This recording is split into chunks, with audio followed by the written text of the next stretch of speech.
오늘은 맥추감사 주일입니다. 맥추절은 이스라엘의 3대 절기 중에 이제 가운데 끼어 있는 그런 절기로 오맥을 거두고 난 이후에 나서 지키는 절기를 이야기합니다. 우리가 출애굽기 23장 보면 첫 열매를 드린다라고 되어져 있습니다. 맨 처음에 절기는 6월절이에요. 출애굽하고 한 그 사건을 기념해서 출애굽하고 나서 이제 그 날을 기념해서 드리는 지키는 절기. 이 절기 이후에 7주 77이 49죠. 7주 지난 그 다음 날, 그래서 이 날을 신약 성경에는 오순절이라고도 얘기를 하고 6월절 지나고 나서 7주가 지나고 나서 드리는 그런 절기라 77절이라고도 하고, 그 다음에 이제 특징이 있죠. 오늘 이 맥추감사절의 특징은 뭐냐면 곡식을 드려요. 그래서 처음 익은 곡식을 가지고 드리는 절기다. 그래서 초실절이라고도 합니다. 이렇게 세 가지 별명을 가지고 있습니다. 그리고 이제 이 절기의 예배를, 제사를 드릴 때 사용하는 그 재료가, 다른 제사들은 다 번제만, 짐승을 잡아서 피를 바르고 태워서 드리는 번제를 중심으로 드렸는데, 여기는 플러스가 뭐냐면 곡식이 들어가죠. 그 곡식에다가 원래 6월절에는 누룩을 넣지 않은 떡으로, 발효되어지지 않은 떡으로 그렇게 제사를 드려요. 우리가 부활절에 그 천주교에서는 조그만 여기 동전만, 500원짜리 동전만한 그런 부침개 같은 거 먹습니다. 그게 원래예요. 우리 이제 카스테라로 하는데 그거는 발효가 됐기 때문에 발효가 됐기 때문에 그거는 사실은 맞지 않는 거예요. 우리가 그거는 알고 계시고, 어쨌든 6월절 부활주일 날은 그렇게 지내는데, 이 맥추절에는 발효되어진 유교병을 2개를 드립니다. 그 의미는 뭐냐면 모든 민족, 이스라엘 민족뿐만 아니라 이스라엘 민족 의미 하나, 이방 민족 의미 하나, 이렇게 해서 모든 민족이 다 하나님 앞에 예배 드린다, 이런 의미로 유교병 2개를 드리게 되어 있습니다. 그러나 하나님 앞에 나아갈 때는 피 없는 제사는 사함이 없느니라 아시죠? 그래서 곡식만 가지고 나가는 것이 아니라 짐승들, 지금 우리가 민수기에 읽은 것처럼 수, 염소, 양, 소, 이런 것들을 같이 드리는 그런 제사로 드리게 되어져 있습니다. 자, 특별히 이 맥추절에는 행동 강령이 또 있어요. 그건 뭐냐면 성회를 공포하는 거예요. 이날은 거룩한 날이다 라고 성회를 공포하고, 그 다음에 이제 모든 백성들은 여기에 참여하되, 특별히 주일날은 노동을 하지 않지만 노동을 금하는 것이 특별히 더 절기의 의미가 되어지겠습니다. 자, 맥추절은 특징이 뭐냐? 맥추절은 뭐냐면 첫 번째는 첫 열매로 소제, 감사제를 드리는 날이다 라고 하는 거예요. 첫 번째로 맺은 열매, 첫 열매로 감사제를 드리는 날이다. 우리 출애굽기 23장 읽었습니다. 출애굽기 20장 16절에 보면 같이 읽어볼까요? 출애굽기 23장 16절. 예솔아, 채민이는 혼자 잘 놀아. 그러니까 채민이 안 보고 있어도 되고 나 좀 봐줘. 자, 출애굽기 23장 16절 우리 한번 같이 읽습니다. 시작. 맥추절을 지키라. 이는 내가 수고하여 밭에 뿌린 것의 첫 열매를 거둠이니라. 맥추절, 16절만요. 거기까지만요. 맥추절은 첫 열매를 가지고 드리는 그런 감사절이다. 또 민수기 28장 26절 또 봅시다. 민수기 28장 26절 같이 읽습니다. 시작. 77절 처음 익은 열매를 드리는 날에는 너희가 여호와께 새 소제를 드릴 때에도 성회로 모일 것이요 아무 일도 하지 말 것이며, 77절 맥추절에는 처음 익은 열매로 하나님 앞에 감사의 제사를 드리는 날이다. 자, 출애굽기 23장 16절과 지금 민수기 28장 26절 공통되어진 것이 있어요. 그게 뭐냐면 처음 익은 열매. 첫 열매라고 하는 것에 우리가 오늘 주목해 보려고 합니다. 여러분, 첫 열매가 어떤 의미를 가질까요? 왜 자꾸 첫 열매 하죠? 신약 성경에도 예수님을, 부활하신 예수님을 일컬어서 첫 열매다라고 얘기를 합니다. 첫 열매는 어떤 의미가 있을까요? 이것은 과거의 청산, 그리고 새 세계의 시작이에요. 첫 열매는 그것입니다. 저는 아무것도 열매가 맺지 않았어. 아무 유익이 없었어요. 근데 첫 열매가 딱 맺었다는 것은 그런 허망함은 가고 이제 시작이구나. 첫 열매가 맺으면 어때요? 아, 주렁주렁 또 맺어지겠지. 이런 기대와 소망이 있는 겁니다. 이 첫 열매는 그런 의미가 있어요. 맥시절은 조금 전에 말씀드린 것처럼 6월절 다음의 절기예요. 이스라엘 백성들은 그 6월절을 기억해 보면 6월절이 있기 전에 6월절이 왜 있었는지를 생각해 보면 이스라엘 백성들은 6월절이 있기 전에는 날이 고통이었어요. 사는 게 지긋지긋할 만큼 고통이었어요. 그렇다고 민족 전체가 자살할 수는 없잖아요. 그죠? 왜? 노예였으니까. 자, 출애굽기 2장 23절 한번 찾아볼까요? 출애굽기 2장 23절. 얼마나 고통이었는지 한번 보십시다.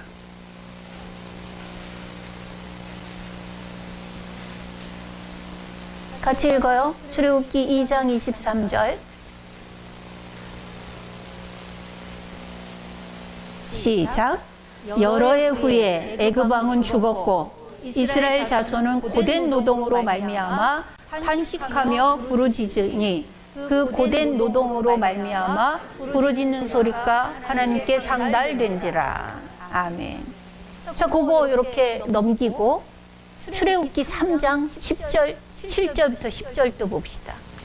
출애굽기 3장 7절로 10절 교독합니다. 제가 먼저 읽을게요. 여호와께서 이르시되 내가 애굽에 있는 내 백성의 고통을 분명히 보고 그들의 감독자로 말미암아 부르짖음을 듣고 그 근심을 알고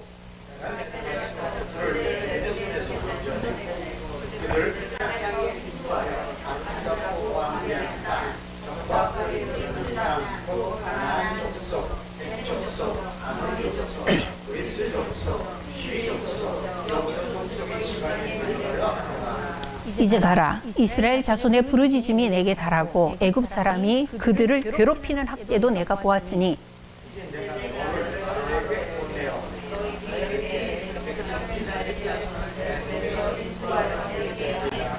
아멘.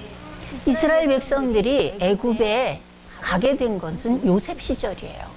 요셉이 노예로 갔고 그리고 요셉이 총리가 되어지면서 총리 가족과 그 공동체로 거기에서 복락을 누리면서 살았습니다. 그런데 왕이 여러 번 바뀌면서 이제 다시 노예 민족으로 전락을 했고 애굽 사람들은 이스라엘 백성들의 감독자가 되었습니다.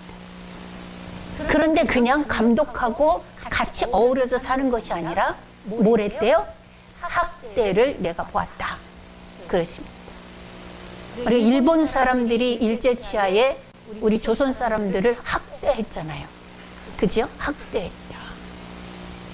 저희 어머니가 18살에 해방이 됐대요. 그러니까 청소년 시절을 일제치하에서 사는 거예요. 근데 이제 학교에 가고 뭐 학교에서 일어났던 일 이런 것들을 얘기를 해주는 걸 보면 참 소소하고 지저분하게 괴롭혔더라고요. 조선말을 하면 선생님이 데려다가 왜 손등을 꼬집는데 그 선생님은 또 그렇게 손등을 꼬집고 때리고 맨날 노동에 그렇게 불려나가고 이런 시절을 살았다. 그런 얘기를 해요. 정말 악독했다고 얘기를 하더라고요. 애굽 사람들이 역시 마찬가지. 오죽하면 성경에 학대라고 하는 말이 기록되어져 있을 만큼 그렇게 이스라엘 백성들을 학대했어요. 그뿐만 아니라 노동이 심해서 고된 노동으로 말미암아 탄식했다라고 얘기를 했습니다. 그래서 이스라엘 백성들이 뭐라 그랬어요? 내 팔자야 라고 그냥 주저앉아서 그냥 서로 싸우고 그랬나요? 아니에요. 그들은 하나님께 부르짖었어요. 부르짖는 소리가 하나님께 상달된지라. 23 출애굽기 2장 23절에 그렇게 얘기하고 있습니다. 부르짖는 소리가 하나님께 상달된지라. 자, 그러면 여러분, 이스라엘 백성들은 괴로워요. 학대를 당하는 것이 괴롭고 고된 노동이 너무 매워. 그래서 부르짖었어요. 하나님은 어떻게 했죠? 우리 출애굽기 3장 7절부터 10절 읽었는데 여러분들이 읽은 8절에 보면 내가 내려가겠다라고 하십니다. 그게 뭐지요? 하나님이 부르짖음을 듣고 뛰어오시는 거예요. 예솔아, 너 어려운 일 많이 당해봤잖아. 사고 많이 쳐봤잖아. 그치? 그럴 때마다 누가 뛰어와? 엄마가 뛰어오지 않아? 응, 안 뛰어와 엄마? 잘 모르겠어요? 우리 어려운 일이 있으면 보호자가 뛰어오죠. 네, 보호자가 뛰어오는. 하나님, 괴로워요. 고통스러워요. 라고 부르짖었어요. 민족이 전체적으로 부르짖습니다. 개별적으로 모여서 부르짖는 것이 아니라 개별적으로 부르짖어요. 그랬더니 하나님께서 내가 내려가겠다. 뛰어내려오시는 거예요. 이 애굽의 이 속박에서 속박당하는 것이 이게 괴롭다고 하니까 하나님이 뛰어내려오셔서 뭐 하셨죠? 건져가신 거예요. 그게 출애굽이에요. 하나님 뛰어내려오셔요. 하나님의 백성들이 죄와 그 죄의 결과로 인해서 사망이 오고 그 죄로 인해서 사단이 우리의 인생 가운데 들어와서 우리의 인생을 농락하는 걸 보고 하나님 뛰어내려오셨어요. 그게 뭐죠? 예수님 십자가예요. 하나님은 우리의 죄는 내가 졌는데 그 죄 때문에 겪는 고통과 갈등과 그리고 그 죄를 타고 들어와서 역사하는 사단의 그 희롱과 이런 것들을 나보다 더 못 견디하세요. 하나님, 내가 힘들어요, 죽겠어요 하면 하나님은 분명히 뛰어내려오셔요. 사단도 사람도 그 올무에서 우리를 쉽게 내주지 않아요. 그러니까 재앙으로 치시는 거예요. 내놔, 내 백성 내놔, 내 백성 내놔. 10번씩이나 치신 거예요. 뛰어내려오신 하나님은 그냥 두는 게 아니에요. 하나님이 우리가 기도할 때 안 듣고 그냥 쌩까는 하나님이 아니에요. 우리가 기도하면 하나님은 적절할 때 내려갈 타이밍을 보시는. 너 가만 안 돼. 그리고 엄포만 놓고 그냥 계시는 게 아니에요. 하나님 힘들어요. 죽겠어요. 사단이 이 죄가 사람이 나를 괴롭혀요. 여러분, 이스라엘 백성이 부르짖었다 그랬어요. 부르짖으면 하나님은 출다야 하지.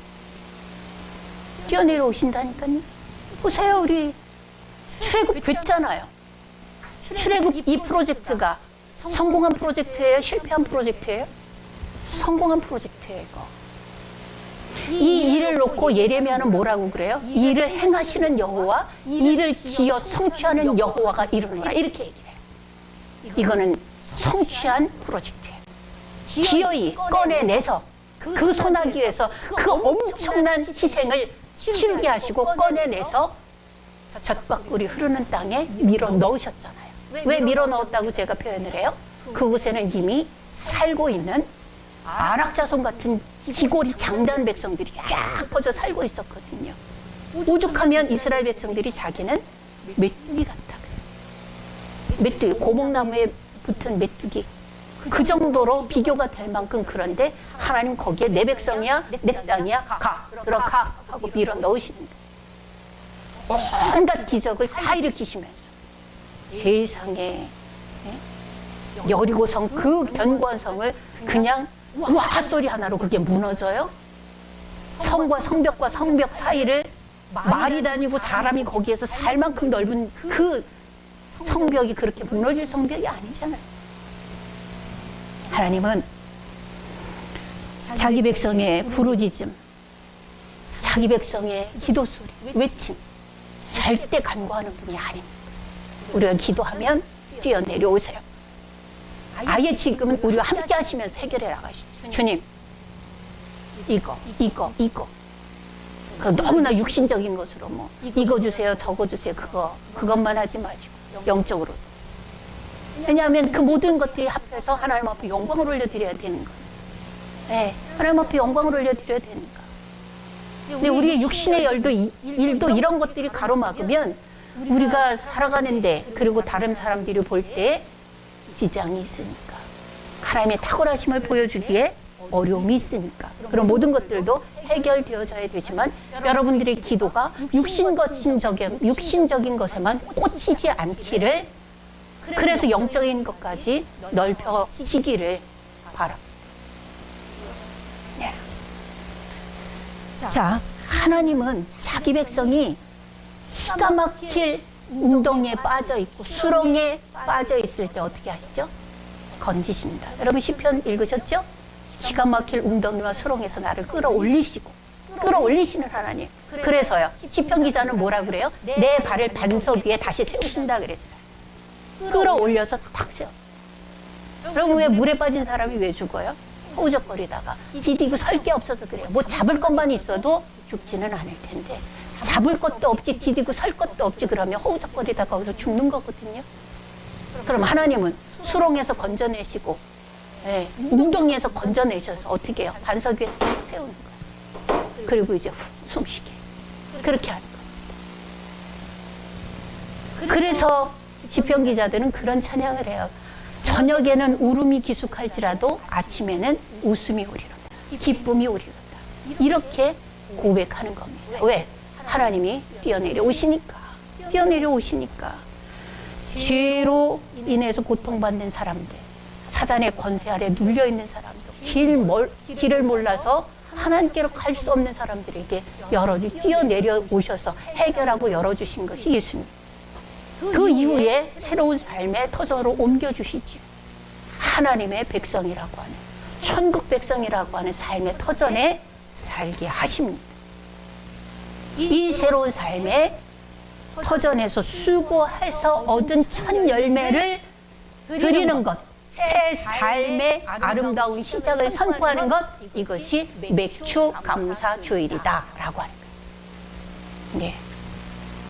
그래서 보면 첫 열매는 아주 고통스럽고 괴로운 과거의 청산이고 새로운 삶의 시작이다 라고 하는 거예요. 오늘의 맥주 감사 주일이 여러분들에게 그런 의미로, 아주 영적으로 큰 의미로 고백되어질 수 있었으면 좋겠습니다.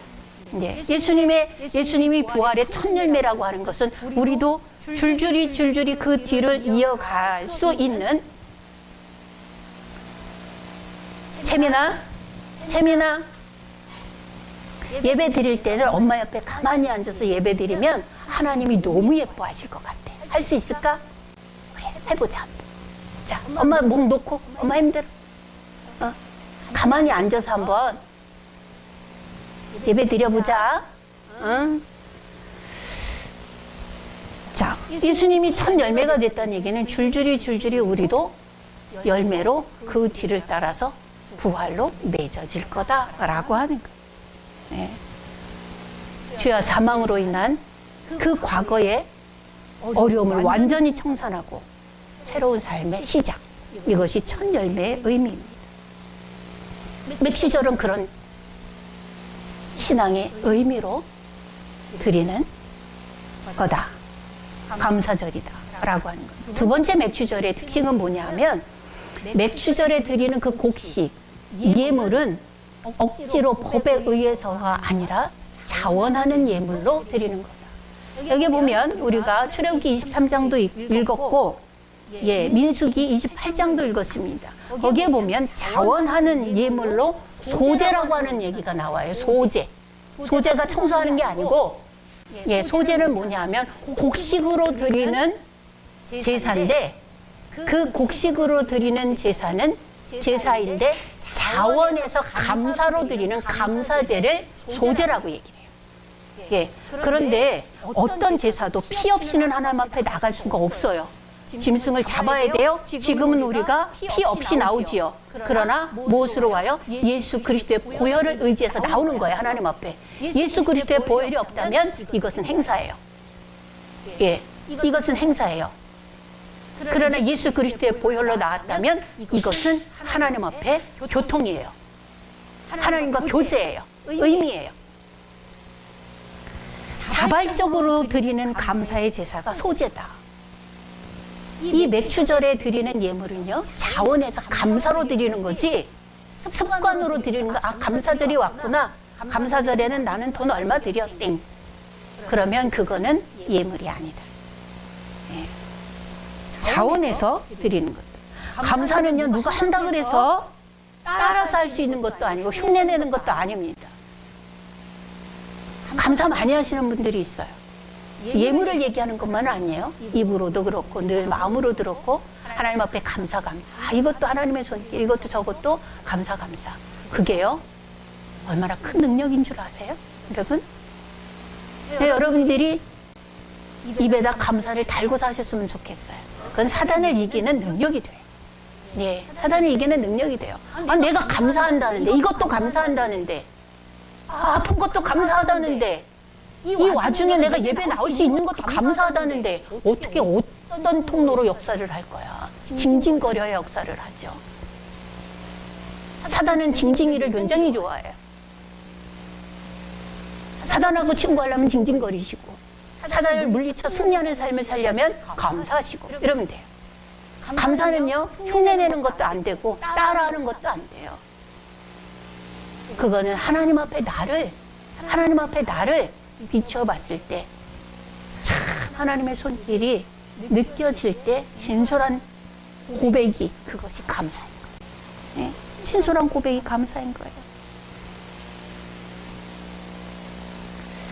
어떤 시편 기자가 이렇게 얘기했어요. 이 공고한 자가 부르짖음이 하나님께서 들으시고 그 모든 환난에서 나를 구원하셨도다. 이 곤고한 자가, 우리끼리 견줄 때는 저 사람은 참 대단해, 이 사람 대단해, 이렇게 대단한 면이 많이 가지고 있지만 몰아놓고 보면 거기서 거기 아니에요. 하나님 앞에 우리가 그래요.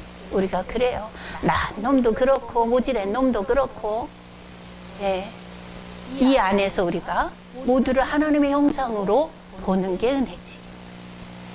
이 상황에 서로를 위해서 축복할 수 있다는 게 은혜지요. 하나님이 역사하실 통로가 열려있는 것을 볼 수 있다는 게 은혜지. 네, 은혜지. 우리 허물만 들춰내봐요. 우리 한번 시작해볼까요? 3박 4일이 문제가 아니에요. 허물을 들춰내서 욕하기 시작하면 예, 예수님 오실 종말까지도 끝나지 않을 거예요. 그렇게 우리는 곤고한 자예요. 그러나 부르짖음에 여호와께서 들으시고 모든 환난에서 나를 구원하셨도다.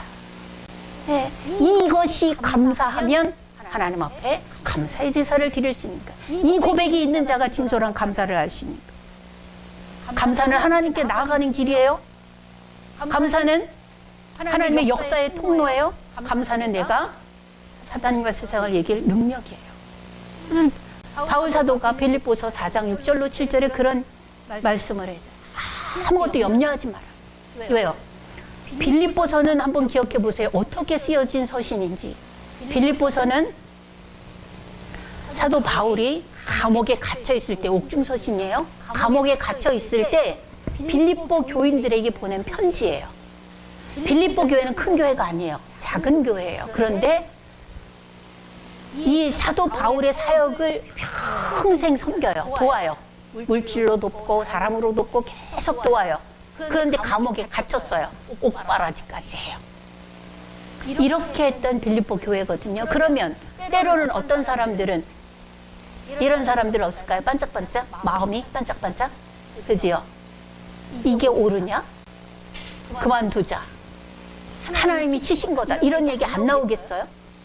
제가 얘기를 했잖아요. 그리스도인들끼리 싸우면 이 싸움은 끝이 안 난다고. 세상 사람들은 막걸리 한 잔 먹고 소주 한 잔 먹으면 땡 하고 끝나는데 그리스도인들끼리 싸우면 끝이 안 난다고요. 왜?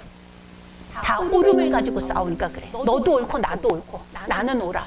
옳음이 양보가 돼요? 옳은 거는 주장이 돼야지. 그러니까 안 끝나는 거예요, 그 싸움이. 자, 그러니까 사도 바울이 빌립보 교인들에게 편지해요. 염려하지 말아라. 염려하지 말아라. 그리고 다만 모든 일에 기도와 간구로 감사함으로 하나님께 아뢰라. 그리하면 모든 지각에 뛰어난 하나님의 평강이 너희 생각을 지키시리라.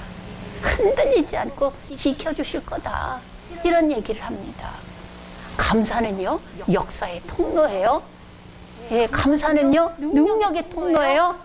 감사는 하나님께 나아가는 길이에요. 여러분, 죽을 자리에서도 감사하세요. 감사하다는데 누가 어떻게 할 거예요? 감사하다는데 사단이 어떻게 우리를 넘어뜨릴 거예요? 아니요, 못 넘어뜨려요. 감사가 능력이에요. 맥주감사주일은 이렇게 감사함으로 하나님 앞에 자원해서 나아가는 귀한 절기라니까요. 이게 보리 거두는 그것만 생각할 것이 아니라 첫 열매와 자원이라고 하는 이 단어에 주목해야 됩니다. 네. 맥주절의 첫 열매는 어떤 의미라고 말씀드렸어요? 청산과 시작의 의미라고 그랬어요. 과거에 혼란스럽고 고통스럽고 괴로웠던 이런 모든 것들에 대한 청산, 그리고 하나님 뛰어내려오셔서 역사하신 이후에 새로운 삶의 시작, 이것이 첫 열매다. 그렇게 말씀을 드렸습니다. 그리고 그 귀한 삶의 고백을 하나님 앞에 내가 가지고 나아가 자원해서 하나님 앞에 드리는 이런 절기다. 그렇게 말씀을 드렸습니다. 여러분, 꼭 기억해 주시기를 원하는 것이 있습니다. 그건 뭐냐면, 우리가 고통당할 때 예수님은, 하나님은, 성령님은 뛰어오신다. 네, 뛰어오신다. 여러분의 보호자잖아요. 보호자는 뛰는 거 아니에요? 내 자식이 혹은 내 형제가, 내 부모가 무슨 일이 있다, 뛰는 거. 진짜 보호자는 뛰어요. 가짜 보호자는 안 뛰어요. 안 뛰어. 윤지혜 집사는 가짜 보호자인가? 안 뛰었어요. 왜? 진짜 보호자는 뛰는 거예요. 네. 하나님 우리의 진짜 보호자 뛰십니다. 뛰세요. 걱정 말고 부르짖으세요. 하나님 힘들어요 라고 부르짖으세요. 그럼 주님은 하늘 보좌에 딱 이러고 앉아서 이런 분이 아니고 뛰어 내려오신다. 지금 혹시나 구약시대 성도들보다 더 우리는 보호받고 있어요. 왜? 성령님이 오셨잖아요. 임재하셨잖아요. 우리 안에 성령님 살고 계시잖아요. 성령이 너희가 하나님의 성전인 것과 하나님의 성령이 너희 안에 거하시는 것을 알지 못하느냐? 라고 바울 사도는 고린도 교회의 첫 번째 편지에서 3장 16절에 그렇게 얘기하고 있어요. 너희 안에 성령님이 계신데 너희가 성전인 줄 왜 몰라? 안에 하나님이 살고 계신데 아예 같이 살아주시는 시대를 우리는 살고 있어요. 그때는 부르짖어야 뛰어내려오셨고 지금은 아예 같이 사시면서 그 대신 부르짖음은 있어요. 긴밀하게 더 급속도로 역사하십니다. 기억할 수 있기를 바랍니다. 또 새 세계를 열어주시기 위해서 부활하신 예수님이 나와 함께 계신다. 이런 자원과 기쁨으로 이 사실에 근거한 감사로 새 삶을 살아가는 귀한 성도들이 되시기를 축원합니다. 기도하겠습니다. 참 좋으신 아버지 하나님, 이 귀한 절기에 주님을 또 새롭게 묵상할 수 있게 해주셔서 감사합니다. 우리의 보호자 되신 주님, 주님 앞에 감사와 감격으로 나아가는 저희들이 되어지게 하여 주옵소서. 하나님의 입에 달린 감사가 아니라 가슴 깊은 곳에서 우러나오는 영의 감사가 우리를 살리고 하나님을 영화롭게 하며 사단의 권세를 무너뜨릴 줄 믿습니다. 하나님, 넘어지지 않게 하시고 실수하지 않게 하시고 실패하지 않게 하여 주시옵소서. 주님 앞에 이자보자는 우리의 일생이 첫 열매를 드리는 것 같은 아름다운 맥주감사주일이 되어지도록 우리 모든 성도들 축복하여 주옵소서. 감사드리며 예수 그리스도의 이름으로 기도하옵나이다. 아멘.